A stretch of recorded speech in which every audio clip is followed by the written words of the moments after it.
The only thing standing between peace and war is Indus Water Treaty. I do not have great expectations from the government of Prime Minister Modi. I do believe that his design to dominate Pakistan and browbeat Pakistan has been shattered. So it is now completely destroyed in the sense that their aim was to bully us, and that has not materialized. Has India's extremist dream of becoming a regional hegemon been shattered by recent events?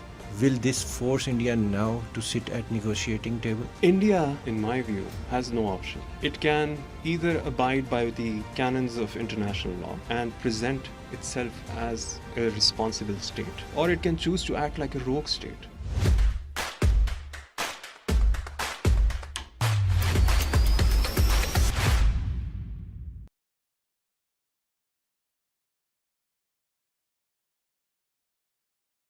Ji, Assalamu alaikum. Businesses cannot operate in isolation. If there is no peace, then there would be no business.